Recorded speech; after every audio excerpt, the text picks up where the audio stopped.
You're listening to What's Up Digital Lending, the podcast that explores the exciting world of digital lending. We make a deep dive into the most important issues and talk to the leading minds of the ecosystem. Welcome everyone. My guest today in this episode number 8 of What's Up Digital Lending is Ali Celiker. He is the founder and CEO of British Pearl, as well as the chairman of the Association of Real Estate Investment Platforms, both located in London. My name is Konstantin Fabricius and I am the host of this podcast. British Pearl is, as the name indicates, a real estate investment platforms with a market focus on Great Britain. And the Association of Real Estate Investment Platforms is a young trade body that aims at building investor trust and market liquidity in Europe. Actually, I like it very much because it coincides with the targets of our association, the Digital Lending Association, that develops industry standards as well. So, I am very happy to have you here, Ali. It's a pleasure to podcast with you as you are such a manifold figure in the digital lending ecosystem. Welcome. Guten Morgen and Dankeschön. That was a very flattering introduction. I'm very grateful to be on this podcast with you, and I'm looking forward to answering your questions. Great, thank you. Now, pay attention, please. The content of this podcast is expressly not to be considered investment advice, but is intended solely for your information. We do not assume any liability and will not share any profits. Ali, let's start with you and your professional career before we deep dive into British Pearl and the association you preside as chairman. Who are you and what do we need to know about you?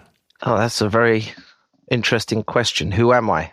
I'm much more than the career that I'm in, and I can talk to you about the journey on that career. But I'll just give you a little background from a personal perspective. I'm a Londoner. I'm a proud Londoner. I'm a proud European. Unfortunately, we've left the Union here in the UK, which was a big disappointment to me. My ethnic background, I was born in London, but my ethnic background is Turkish Cypriot, and my parents are from Cyprus, a very lovely country. And they met here in London, and fortunately they met and gave birth to me. And I've lived a wonderful life here in a metropolis where I get to meet people from many, many different backgrounds, and that's the life that I enjoy. In terms of a career, it started immediately after university at the age of 21, a career in finance, that is. Prior to a career in finance, my work experience was always in some type of sales and customer service in relation to clothing. So the family business, for example, was in clothing production and laundry and dry cleaning. And I worked very closely with the family growing up whilst studying, but always with a desire to enter a professional environment, both my own desire and that of my parents, for want of a better life. And after completing university in economics and econometrics, I was fortunate enough to get a job at JP Morgan.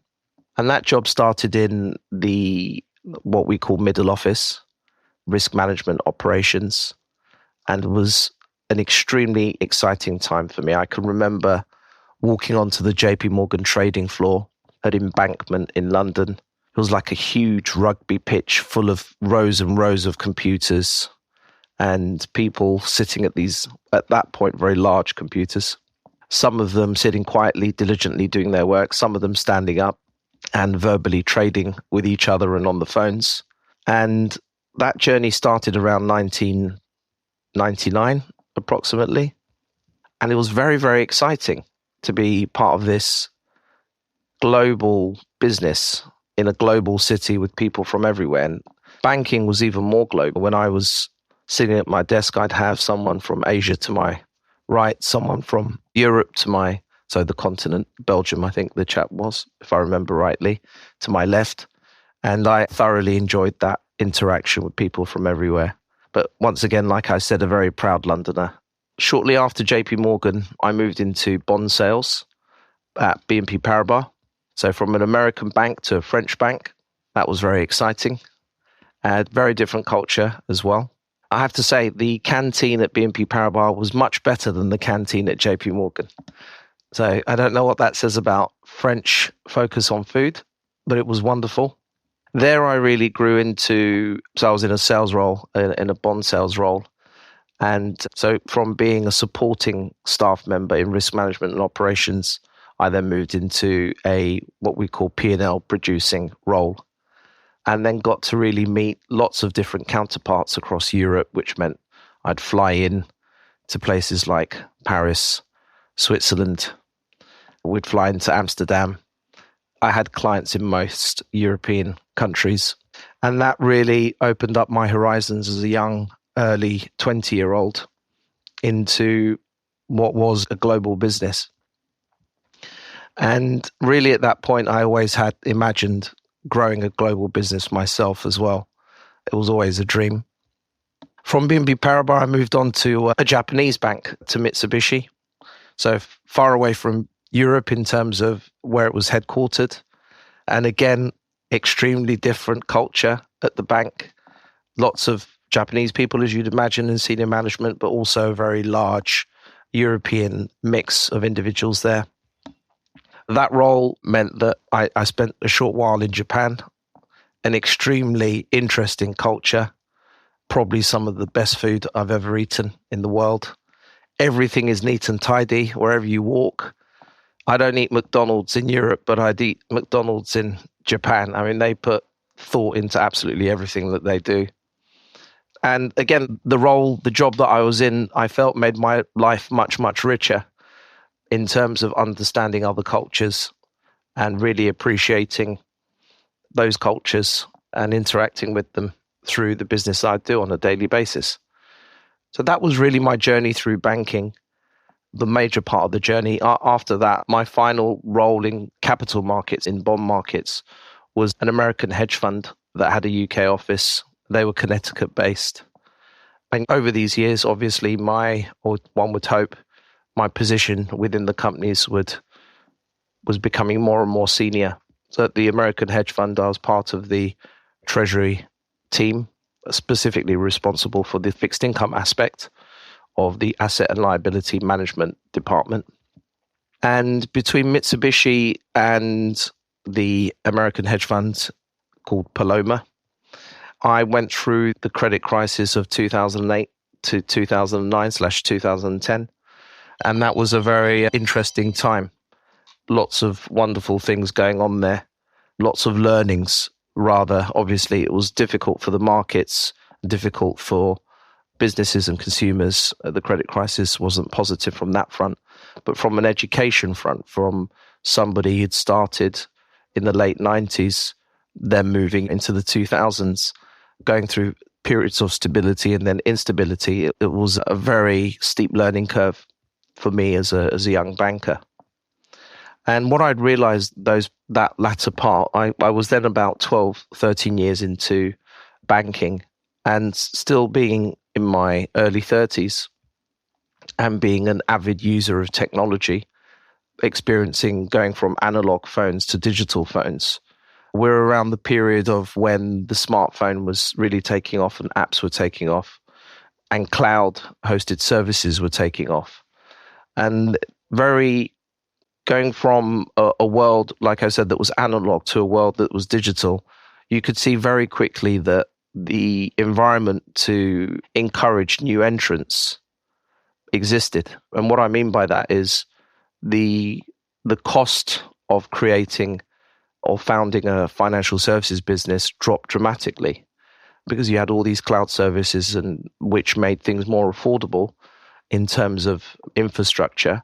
And then you had smartphones and the growth of apps, which made it easier for you to connect with consumers, connect with your customers, especially if you're focused on the retail side of financial services and not the business side. And that really was the birth, post-credit crisis was really the birth of the world of fintech, as I saw it. I'm specifically more focused on the aspects of fintech that touches the retail consumer. So you found that new companies were popping up everywhere, challenging traditional financial services.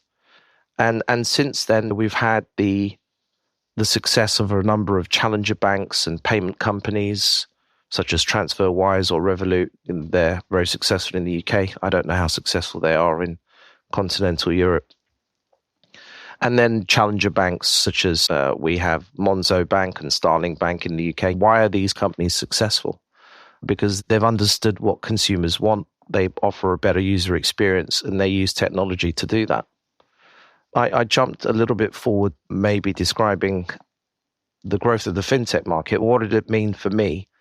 It meant that I was working in this huge machine of bond markets and capital markets. And I saw an opportunity as a young person to actually try and create something. And by that point, every year I'd save my bonus. I'd only ever spend my salary every month. I was quite conservative with the way I spent my money. And I took a risk on myself. I left banking, and the first product that I brought to market was a consumer loans product. It's not the real estate investment platform, British Pearl, that I operate now. But I brought this consumer lending product, and surprise, surprise, there was a credit crunch, so lack of credit. So I brought a consumer lending product to market, which was an app on a phone, and it did very well. There was huge demand for it. I had to build something from scratch, so it was an idea. It was a risk, but I've never shied away from betting on myself. Maybe founders can be a little bit delusional at times, that they think they're much more capable than they actually are, because founding your own business and growing it is a very painful process, especially if you're not copying something that was done before. If you're a creator and you're innovating and there's no precedent, you're asking yourself a lot of questions on this journey of building a business. Let's talk about the business model. How does your platform work? Okay, I welcome anybody to go to the website, www.britishpearl.com. We've got explainer videos and a very good FAQ section as well, which will help explain it. But I will explain on this podcast, as you so kindly requested. Way British Pearl started to get going is we would identify real estate opportunities that we thought were worthwhile investing in. And the goal was to bring on lots of different types of real estate investment opportunities onto the platform, from low risk to high risk. And what I mean by low risk would include rental investments, i.e. the home's already made, it exists, you've got a tenant in there, and that tenant is paying rent, and therefore the owner's getting rental income. That's low risk. High risk would be a developer has come to us and said it needs capital to build a home or more family units, and therefore would like some type of development finance. That would be high risk. And we wanted our investor community to be able to deploy their cash as either equity or debt. If they deploy their cash as debt, they're essentially acting like the bank, so be your own bank, be the mortgage provider. And debt providers, we call them loan investors, they would be able to get a fixed interest rate return, paid every month, which comes from the rental income, in the same way you'd pay your mortgage to the bank. And those individuals would collectively be able to have a charge against that property, which we'd facilitate through our legal and regulatory setup. So it's fractional investment in real estate, investment from £1,000, euros upwards. So for example, if we had a building on there, to keep numbers simple, worth £100,000, we'd shoot for about a 50% loan to value. £50,000 of the £100,000 would be debt, £50,000 would be equity, and our investor community could choose which part of the capital stack they buy into. And interestingly, the retail community would invest in both sides. And what I mean by that is, obviously that's what we wanted, because we wanted to sell a building that's 100,000, 400,000. So we want both sides to sell. But for example, Constantine, you'd come on the platform, 75% of our investors would buy both the equity and the debt. there are 25% that would either buy solely equity or solely debt. So more than 50% of people, 75%, which is the large majority, would want exposure to both debt and equity.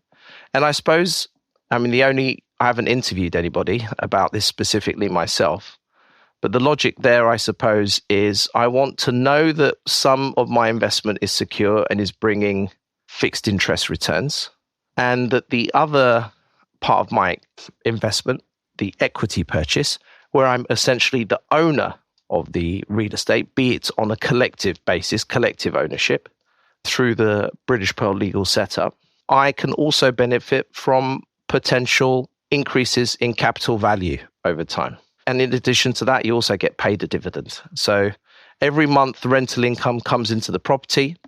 The bank is paid its interest. The lenders who act like the bank are paid their interest. And the shareholders, the share investors, those that buy the equity or in the property, they get paid a dividend. Everyone gets paid at the same time, on the same day. But from a legal perspective, lenders get paid first. And that's how that model worked for buy-to-let properties. If it was a development opportunity, and we haven't got any development opportunities on the site, and we haven't put any on there as yet, but if we were to, the cash flow journey cash flow profile slightly different. When a developer's developing, obviously there's no income coming into that project until it's complete and the development's sold. So there's no dividends, there's no interest. It's all wrapped up into the final stage of the development. So from breaking ground and building the foundations and building the homes to selling them, and then the developer getting their profits and then distributing those profits.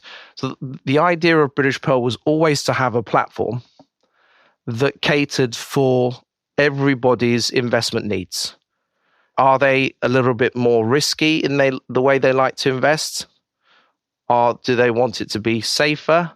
Or do they want to mix and match? Do they want to build a portfolio of real estate investment opportunities that is unique to their personal situation? And therefore they become their own fund manager. I have a bunch of questions. The very first one is, you guys primarily work with private investors, aren't you? Yeah. My interpretation when you say private investors, I interpret that as individuals, retail investors. That's how I would interpret that. So we call them retail customers in the UK. And if they're non-retail customers, they're corporate customers. So either institutions or an individual has a company, they invest via a company. Again, the investor audience that we're after, the principle is that we want to serve the largest spectrum of investors.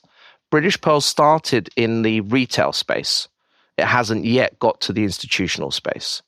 But that's certainly on our roadmap. That's certainly where we want to go.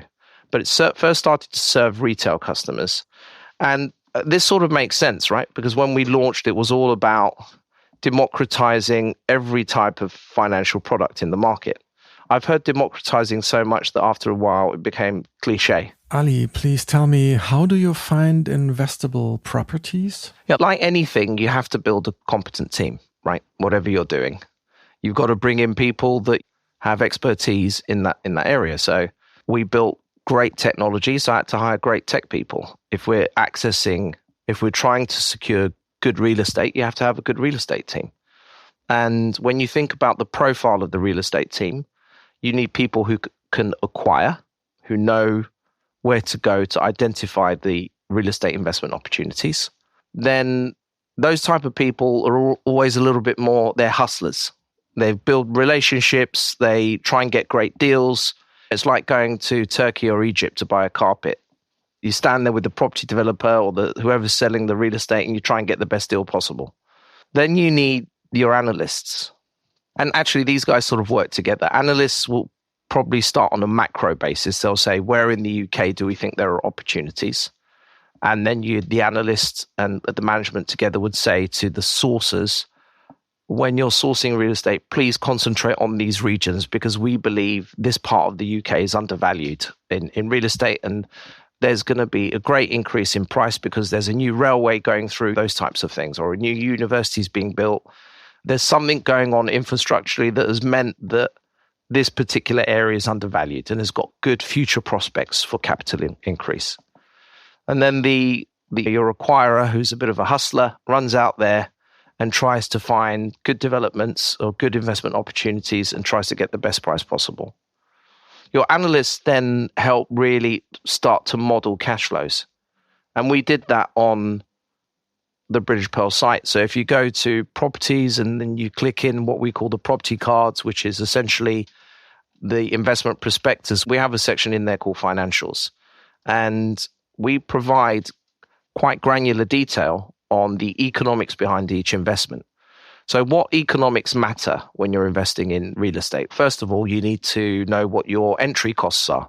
How much is it going to cost you to acquire this real estate? Down to the penny, down to the pound, or the euro, or the cent. So you need to know every cost that's involved. If you don't know every cost that's involved, you can't accurately model how much money you need to raise, and you can't accurately model what your prospective returns are going to be in the future. So you've got to be very scientific and detailed about this, and we have been.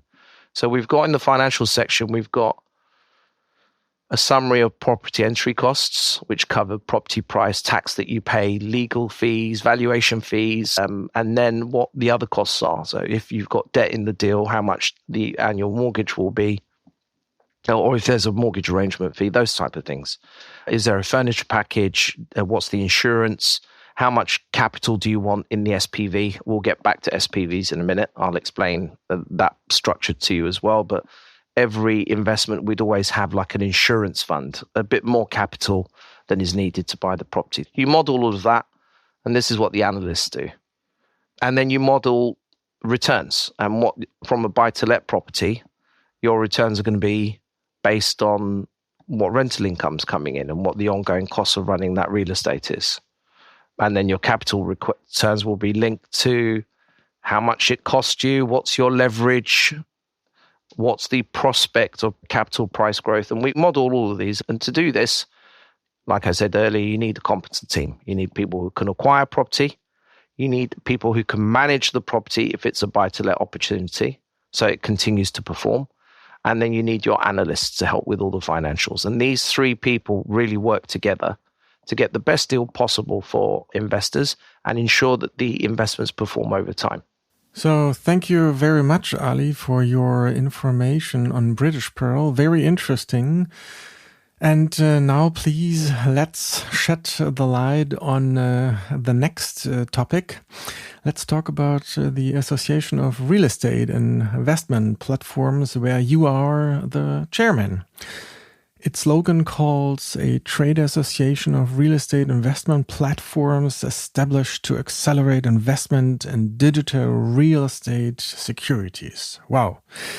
What is it, and why did you guys think we need a further trade body with a European perspective? So, first of all, we have a international perspective. So I just want to correct you on that point. But as our founding members are from the UK and Europe, naturally that's our starting platform, and that's where we want to grow from. But already we have an existing member from the Middle East, and other pending members from the Middle East, and one from India. We also hope to conquer the US, but we have an international focus. Now, to get onto the purpose, all mature markets, financial markets, capital markets, have gone through periods of standardization. And in order to grow and have well-functioning liquid markets, it needs to be on a basis of rules and standards. So if we want this sector to grow and survive, collectively, as business owners, we need to come together and agree what's best, what standards need to be implemented to assist with that growth. The ultimate goal of AREIP is to help accelerate the adoption of digital real estate securities, investment into the mainstream. That's our ultimate goal. And the value proposition for our members are to establish industry standards. So these are the things that we think we need to do in order to accelerate the adoption of digital real estate securities investment. We need to establish industry standards. We need to foster collaboration between businesses other real estate investment platforms. We need to represent members both in front of the press and, importantly, in front of regulators and government bodies. And we need to provide clear information to everybody. And if we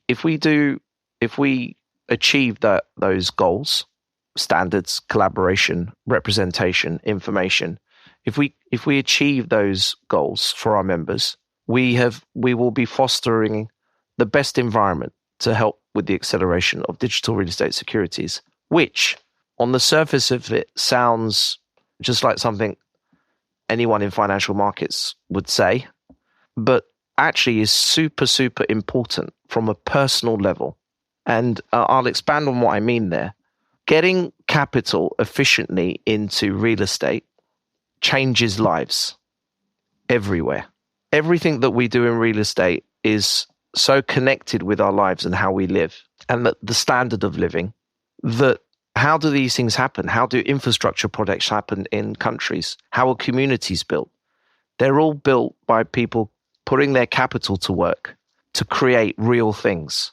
So this isn't just about fintech. This is actually about building communities and improving the way we live. So if we can get capital into property developers who've got great ideas, then we really have a positive effect on our lives. And the growth of digital real estate securities, the growth of digital real estate investment is really making more capital available to fund development. I'll give you an example. So I used to go to Dubai like 15 years ago. And that's about 15 years ago is when I was still in capital markets, in banking. And there was a shift from the UK, some bankers starting to move to the Middle East because you didn't pay any tax on your income, very attractive. It's hot there. It's different. The markets were not as mature, so you could help be at an early stage of the market and help build it. So it's actually quite interesting. And a very close friend of mine went and lived there. He's Lebanese, but he was born in London. But he spoke Arabic. Going to the Middle East made sense to him. And he went with Credit Suisse Bank. And I'd go and visit him regularly then. And I can recall seeing all the new construction, which was really cool. He had a lovely apartment near the beach. I'd go and stay there. Nice to have good friends. I'd go and stay there and enjoy the sun and then come back to the UK. And I was doing that over a period of 5 years, about 15 years ago. And I could see the change in these communities being built. And I went back again in November to go and visit another friend. I couldn't believe the construction and how much Dubai has progressed specifically. And so now let's think about, obviously there's a lot of money in the Arab world that stems from oil wealth in order to invest in real estate. But once they've made this real estate, they need to sell it to someone, right? People need to buy it. And those people who are buying it would be people that want to live there or people that want to make investments in order to support other people that want to live there as tenants. One other way of selling these investments is coupling them up into funds and selling them in the way we do. So SPVs are funds, essentially. So another way of selling real estate. Well, that all falls into the digital real estate investment world. So that's capital going into building a new city. If capital wasn't going into building these cities, they may not get built in the first place. So it's really interesting how these things happen. We're sitting here as fintechs with our websites, marketing properties, but there is a real world effect on what's going on here. Small investors putting in £5,000, £10,000 into buildings possibly that are in Dubai. So they're helping with the purchase of these buildings. That money is going back to the developers. The developers are building more. They're building communities. So there's a real world effect here. It's harder to see maybe this effect in very old cities like London or Paris, right? Or Milan, Rome, where these have been around for centuries. But when you're building a city out of the desert, you see that impact a lot more. I just wanted to give the Dubai example because I think it's just more obvious. Thank you very much for the introduction to your association. Very interesting. And thank you so much for podcasting with you, Ali. Thank you, Konstantin, for inviting me. I thoroughly enjoyed talking to you as we're getting to know each other quite well now, I can rattle on and talk for ages, sometimes go off in tangents. Hopefully I didn't bore your audience. It's been an absolute pleasure. And if you would like me back, I'd love to come back and contribute further to your podcast. Thank you, everyone, for listening. This was really an interesting episode. Please make sure you subscribe to our podcast and follow us on LinkedIn. If you have any idea who we should interview next, please drop us an email at info@digitallenders.eu. Stay safe and sound and see you soon.